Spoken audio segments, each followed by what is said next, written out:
தமிழ்நாட்டை பொறுத்த வரைக்கும் சேர சோழ பாண்டியர்கள்னு சொல்லிட்டு இந்த மூவேந்தர்கள் தான் சுற்றி 90% ஆட்சி பண்ணியிருப்பாங்க. இவங்களை தவிர்த்து வேற எந்த அந்நிய படையெடுப்போ அல்லது அந்நிய வம்சாவளியை சேர்ந்த மன்னர்களோ நம்ம தமிழ்நாட்டில் பெருசாக எதுவும் ஆட்சி புரிஞ்சிருக்க மாட்டாங்க.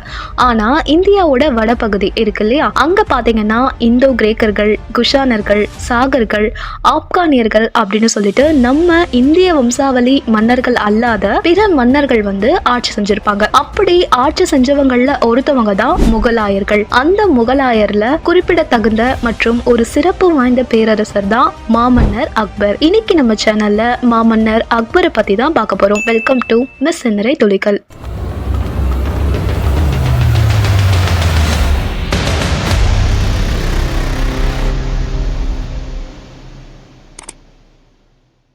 ஃபர்ஸ்ட் இந்த முகலாயர்கள் யாரு அப்படின்னு பாத்தீங்கன்னா மங்கோலியர்கள் மற்றும் துருக்கியர்களுடைய வழித்தோன்றல்கள் தான் இந்த முகலாயர்கள். இந்த முகலாய பேரரசை இந்தியாவில் யார் ஏற்படுத்தினா அப்படின்னு பாத்தீங்கன்னா பாபர் அப்படிங்கிற மன்னர் தான் ஏற்படுத்தியிருப்பாரு.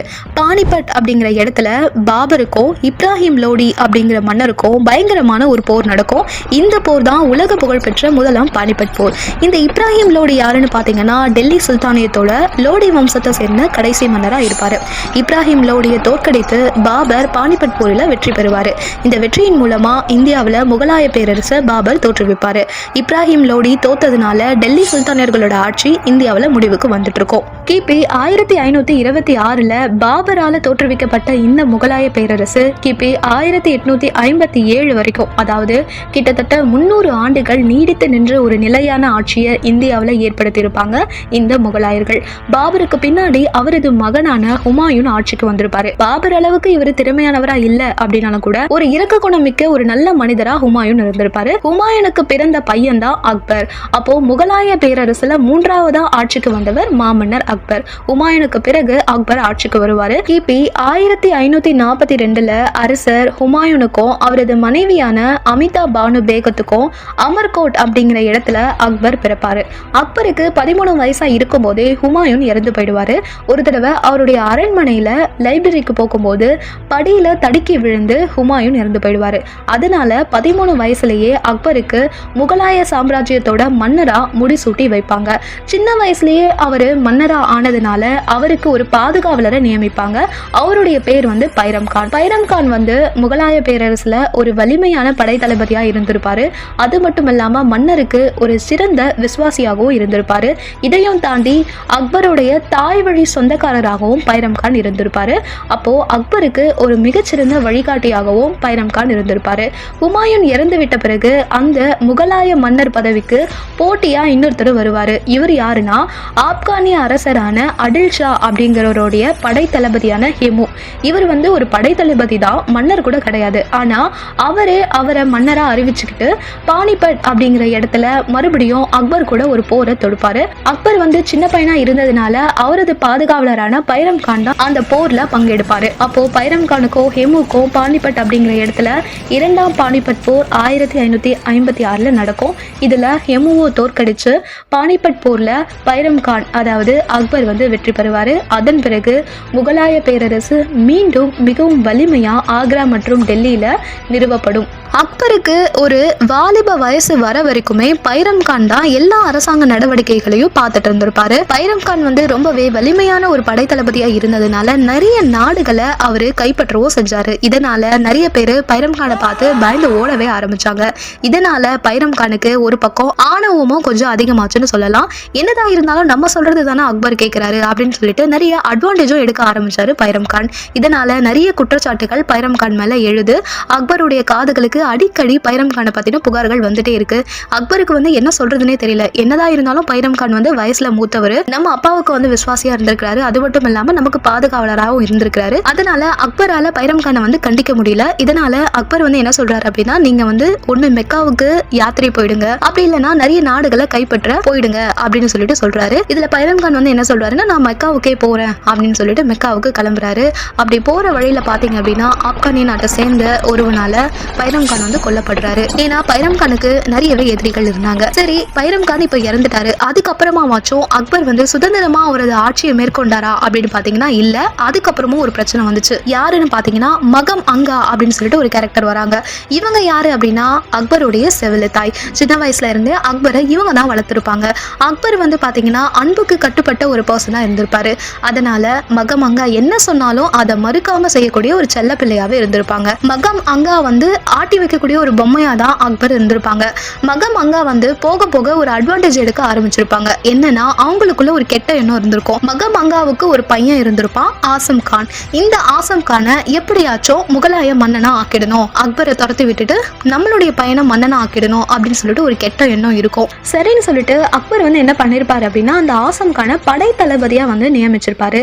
ஆசம் கானுக்கு அந்த அளவுக்கு படை தளபதியா ஆகிற அளவுக்கு வந்து தகுதி இல்லை. இருந்தாலும் நம்மளுடைய தாய் வந்து சொல்றாங்களே அப்படிங்கிறதுக்காக அவரை வந்து படை தளபதியா நியமிச்சிருப்பாரு. ஆனா ஆசம் கான் வந்து ஒரு தப்பு பண்ணிடுவாரு, ஒரு துறவியை வந்து கொலை பண்ணிடுவாரு. இதை வந்து அக்பரு கண்ணால பார்த்திருப்பாரு. இதனால அக்பர் வந்து என்ன பண்ணுவாரு அப்படின்னா ஆசம் கானோட கை கால்களை கட்டி மேல் மாடத்துல இருந்து கீழே போட சொல்லி உத்தரவிடுவாரு. இப்படி போட்டதுனால ஆசம் கான் வந்து இறந்து போயிடுவாரு. அப்புறமா மகம் அங்காவை கூப்பிட்டு இந்த மாதிரி உங்க பையன் தப்பு பண்ணா அதுக்கு நான் தண்டனை கொடுத்தேன் அப்படிங்கறது அக்பர் சொல்லுவாரு.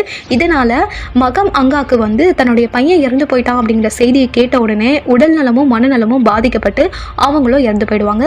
அதுக்கப்புறமா தான் அக்பர் வந்து ஒரு சுதந்திரமான ஆட்சியை செய்யவே ஆரம்பிப்பாரு. இப்போ அக்பருடைய படையெடுப்புகளை நம்ம பார்க்கலாம். 1562 மாலவ பகுதியை பாஜ் பகதூர் அப்படிங்கிறவர்கிட்ட இருந்து கைப்பற்றுவாரு. 1564 கோண்டுவானா அப்படிங்கிற பகுதியை ராணி துர்காதேவி மற்றும் வீர் நாராயணன் அவங்க 2 பேர் கூட போர் புரிந்து கைப்பற்றுவாரு. அப்புறமா மேவார் நாட்டை சேர்ந்த ராணா உதயசிங் கூட ஒரு கடுமையான போர் புரிந்து சித்தூரை கைப்பற்றுவாரு.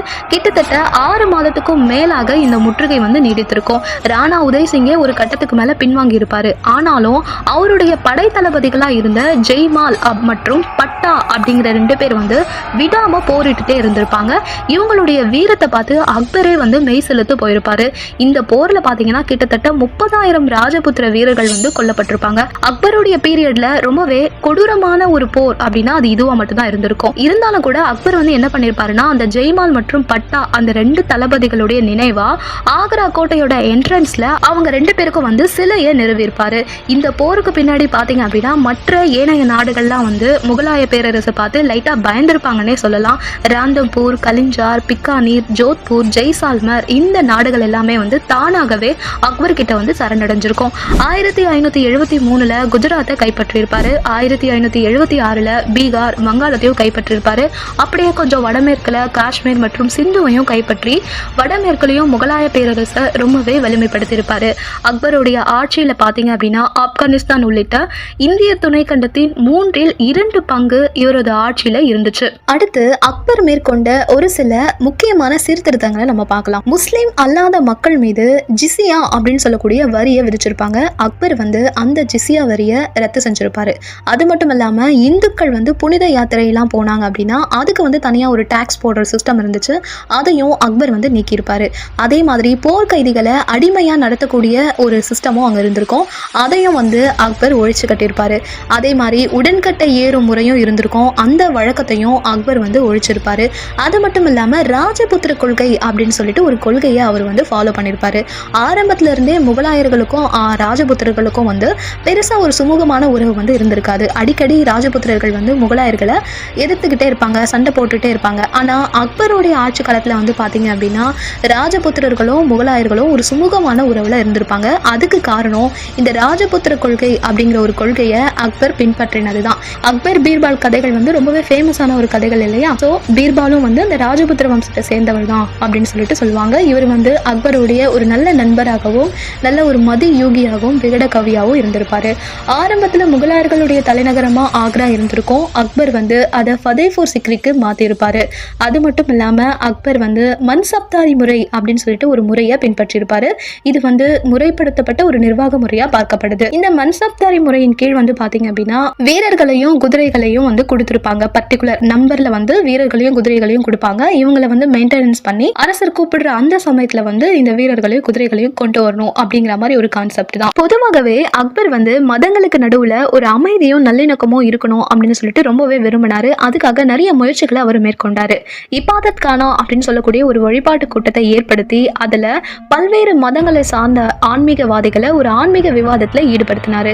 இதுல இஸ்லாமியர்கள் மட்டும் இல்லாம இந்து, கிறிஸ்டியன், ஜொராஸ்டியர்கள், சமணர்கள் அப்படின்னு எல்லா மதத்தை சேர்ந்தவங்களும் கடவுளே இல்லைன்னு சொல்லக்கூடியவங்களையும் வந்து ஆன்மீக விவாதத்துல இந்த இபாதத் கானா அப்படிங்கிற வழிபாட்டு கூட்டத்துல ஈடுபடுத்தினாரு. அது மட்டும் இல்லாம எல்லா மதத்திலும் இருக்கக்கூடிய புகழ்பெற்ற ஞானிகளான அந்த ஆன்மீகவாதிகள் இருப்பாங்க இல்லையா, அவங்க எல்லார்கிட்டயுமே போயிட்டு அந்தந்த மதத்தை பத்தி நிறையவே தெரிஞ்சுக்கணும் அப்படின்னு சொல்லிட்டு ஆசைப்பட்டாரு அக்பர். இதுல முக்கியமான ஒரு விஷயம் என்னன்னா, அவரு படிக்கவே இல்லை. இருந்தாலும் மனிதநேய மிக்க முறையில அவர் எல்லா முயற்சிகளையுமே எடுத்திருப்பாரு. இந்து, கிறிஸ்டியன், முஸ்லிம், ஜைனிசம், புத்திசம் போன்ற எல்லா மதங்கள்லயும் இருக்கக்கூடிய நல்ல விஷயங்களை எடுத்து தீன் ஹிலாகி அப்படின்னு சொல்லக்கூடிய ஒரு மதத்தை அக்பர் உருவாக்கியிருப்பாரு. அதாவது அக்பரே ஒரு புதிய மதத்தை உருவாக்கியிருப்பாரு. அவர் எப்பவுமே வந்து இந்த மதத்தை பின்பற்றணும் அப்படின்னு சொல்லிட்டு யாரையுமே வந்து திணிக்கல, கட்டாயமும் படுத்தல. இந்த மாதிரி ஒரு புதிய மதத்தை நான் உருவாக்கியிருக்கேன், உங்களுக்கு வேணும்னா நீங்க பின்பற்றிக்கலாம் அப்படிங்கிற மாதிரி ஒரு கொள்கையை தான் வந்து அவர் முன் வச்சாரு. அக்பர் காலத்திலேயே வந்து பாத்தீங்கன்னா ஒரு 50 பேர் தான் அந்த மதத்தை வந்து பின்பற்றினாங்க அப்படின்னு சொல்லிட்டு சொல்லப்படுது. அக்பர் காலத்துக்கு பிறகு அந்த மதம் வந்து இல்லாமே போயிடுச்சு. அதாவது அக்பரோட அந்த மதமே முடிஞ்சு போச்சு அப்படின்னு சொல்லிட்டு சொல்றாங்க. 1605 அக்டோபர் 27 அப்போ அக்பருக்கு 63 வயசா இருக்கும்போது நோய்வாய்ப்பட்டு அக்பர் இறந்திருப்பாரு. அக்பருடைய பெருமைகளை சொல்லக்கூடிய ஐனி அக்பரி அப்படின்னு ஒரு நூலும் அக்பரை பத்தி இயற்றப்பட்டுச்சு. அக்பர் வந்து ஒரு திறமையான ஆட்சியாளரா இருக்கலாம், திறமை வாய்ந்த அரசரா இருக்கலாம், ரொம்பவே வலிமையானவரா இருந்திருக்கலாம். ஆனாலும் கூட மக்கள் அக்பரை இந்த அளவுக்கு கொண்டாடியதுக்கு காரணம் என்ன அப்படின்னா, மதங்களை கடந்து அவரு மனிதர்களை நேசிச்சதுனால தான். உங்களுக்கு இந்த வீடியோ பிடிச்சதுன்னா லைக் பண்ணுங்க, உங்க ஃபேமிலி அண்ட் ஃப்ரெண்ட்ஸ்க்கும் ஷேர் பண்ணுங்க. மறக்காம நம்ம சேனலை சப்ஸ்கிரைப் பண்ணுங்க. நன்றி.